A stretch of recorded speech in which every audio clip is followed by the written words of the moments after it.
Bonjour la grande communauté MIGITECH Solution. Aujourd'hui, je suis encore très content de vous avoir nombreux. Merci beaucoup de nous rester fidèles. Merci beaucoup de continuer à suivre nos vidéos. Aujourd'hui, comme beaucoup de gens en parlent, MIGITECH Solution ne peut pas aussi se taire. Aujourd'hui, nous allons parler aussi un peu ou écouter les actualités ou les mises à jour d'une crypto-monnaie qui bat record aujourd'hui, Pi Network. Pi Network, c'est quoi? Pi Network, tout d'abord, c'est une crypto-monnaie et une plateforme de blockchain qui vise à rendre les minages de crypto-monnaies accessibles à tous via une application mobile. Les gars, je vais vous dire la vérité, c'est du jamais vu. Ce programme ou ce projet a été lancé en 2019 par une équipe de diplômés de l'université de Stanford. Aujourd'hui, j'aimerais vous laisser écouter un peu les mises à jour du docteur Nicolas, lui-même qui est parmi les fondateurs de ce projet. Il a donné les mises à jour. Je sais que c'est en anglais, mais vous allez comprendre un peu. Si vous ne comprendrez pas peut-être tout ce que le docteur Nicolas a dit, moi j'ai tiré juste quelques idées de ce qu'il a dit. Premièrement, la technique, premièrement, il nous dit lui-même que les projets, jusque-là, le projet est déjà presque dans les Open Mainnet. Open Mainnet, c'est quoi? C'est lorsque ce projet sera lancé sur les marchés. Donc, ce projet doit être lancé sur les marchés. Et qu'est-ce qu'il a dit? Il a dit vraiment, techniquement, ils sont presque dans les Mainnet. OK? Et qu'est-ce qui prend du temps? Qu'est-ce qui pousse à ce qu'il y ait des retards? Ce sont, il y a aussi la centralisation des banques parce qu'ils veulent que ils veulent que ces choses, ils veulent que cette crypto-monnaie puisse avoir aussi des banques d'échange, des banques qui doivent soutenir ces projets, ok? Et aussi, il dit qu'il faut aussi une grande quantité, ou dire, il faut aussi la majorité, il faut aussi un grand nombre de gens qui utilisent cette crypto-monnaie pour que sa valeur puisse monter et aussi pour que les gens puissent bien l'appliquer, pour que les gens puissent aussi la commercialiser. Voilà, parce que pour un blockchain, pour qu'une plateforme puisse fonctionner, il faut aussi un grand nombre de visiteurs. Voilà. Et aussi, il nous parle aussi de comment cette crypto-monnaie, comme je vous ai dit, c'est vraiment très simple à utiliser. C'est différent d'autres, vu que ça utilise aussi les téléphones. Alors, vu que cette crypto-monnaie est tellement simple, ça doit être très souple vu que ça utilise aussi le téléphone et c'est aussi la grande différence avec d'autres crypto-monnaies. Ok? Alors, la différence entre Pi application et Pi aussi minage. Donc, je vais vous dire quoi. Docteur Nicolas aussi a parlé de la différence entre Pi application de minage et Pi browser. Donc le Pi browser, c'est là où il y aura des transactions, c'est là où vous pouvez faire des échanges, c'est là où vous pouvez envoyer à quelqu'un, vous pouvez recevoir, vous pouvez faire les paiements.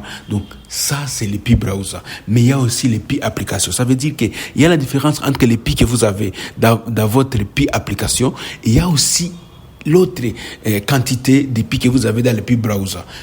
Ce qu'on appelle les Pi disponibles. C'est ce que vous pouvez utiliser. Mais ce qui est sur les Pi applications, vous ne pouvez pas utiliser. Voilà la différence aussi qu'elle a essayé de donner. OK? Et aussi, il a montré aussi que pour les Pi browser, il y a les 24 mots que vous devez garder. Ces 24 mots-là, vous devez les garder avec beaucoup d'importance. Parce que si quelqu'un a accès à ça, il peut facilement pirater votre compte et utiliser vos Pi ou vos cryptos ou soit les voler. Voilà. Donc, vous devez faire attention et garder ça quelque part de très sécurisé. Et aussi, Nicolas termine en disant, vu que ces 24 mots ne sont pas faciles à capter ou à retenir ou à mémoriser, c'est pourquoi ils ont donné des possibilités, soit d'utiliser l'empreinte digitale ou soit la reconnaissance faciale, ce qu'on appelle Face ID.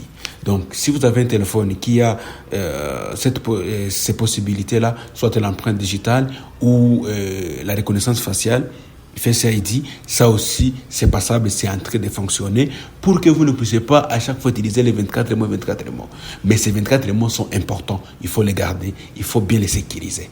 Voilà, c'était tout. Merci beaucoup. Je vous laisse écouter maintenant l'intervention du docteur Nicolas qui donne les précisions, qui donne l'éclaircissement pour les gens qui ne pensaient pas que ces projets pouvaient aller très loin. Mesdames et messieurs, je vous laisse écouter ça. My primary job is building Pi Network, but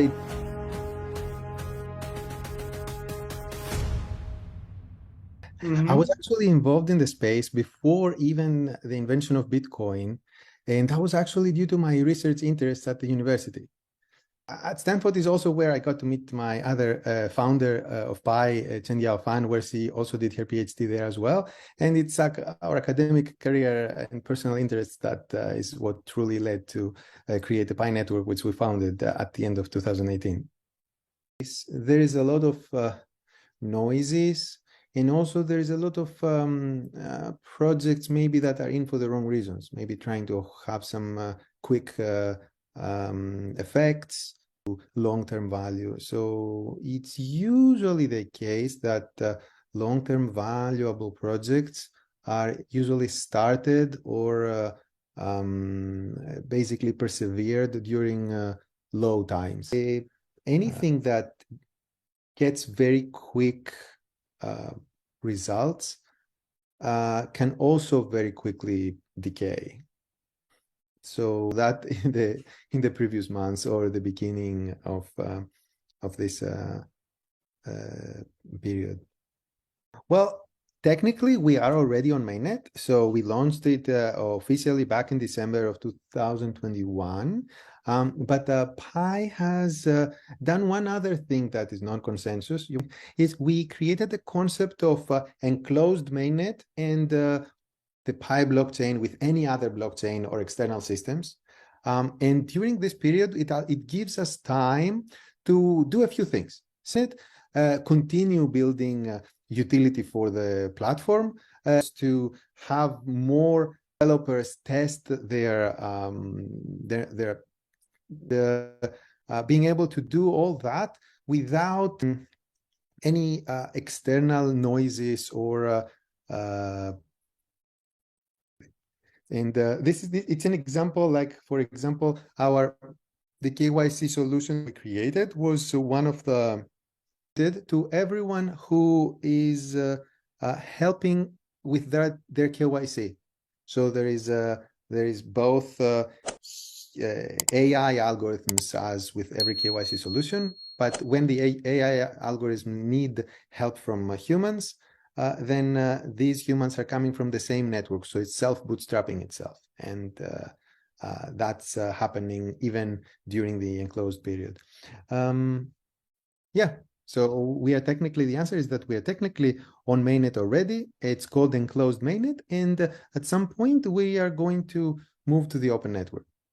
We want to continue this KYC, a lot more members to accommodate and migrate to mainnet. So that's one thing. We need to continue building the ecosystem during the enclosed period.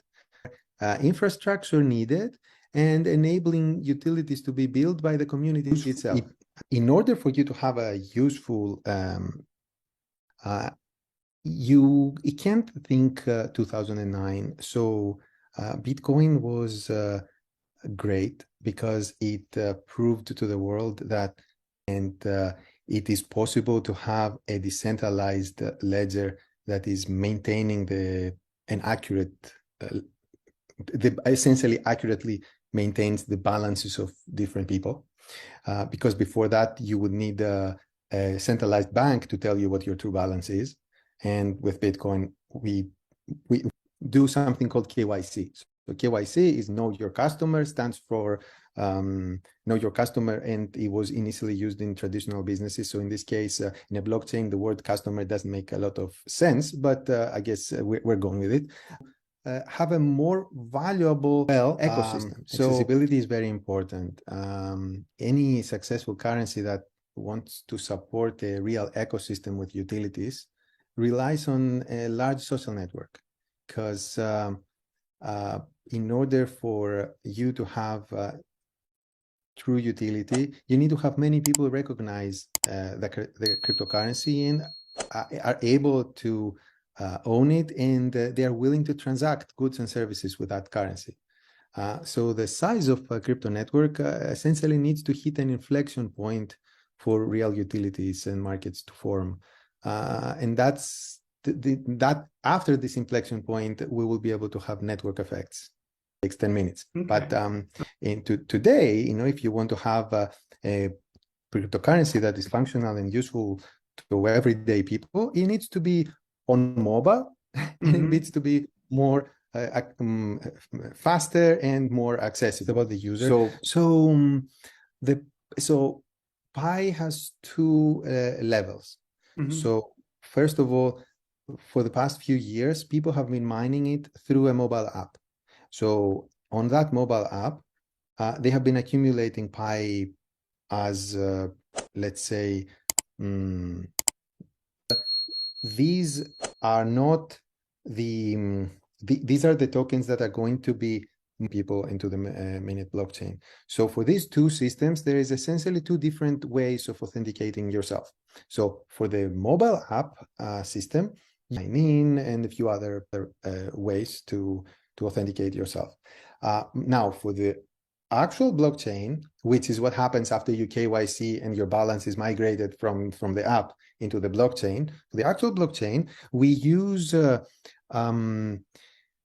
users will have to remember a passphrase is enough to fully authenticate themselves, and no one else knows that. And to the point that if someone were to hack it, theoretically, without stealing it from you, if they were to actually hack it and hack SATO 56, it would take them 100 billion years to do it using computational methods. Of course, they can try to deceive you, to give them your passphrase, which is a different problem. It's a user experience problem. But in terms of so essentially, the proper way all cryptocurrencies are supposed to do it is through so the users have to remember this passphrase. Now, because this passphrase is a little difficult to remember, we ask the users to save it on somewhere safe, and we help them use the phone's biometric features, such as the thumbprint or the scan, to essentially load up this passphrase using their phone's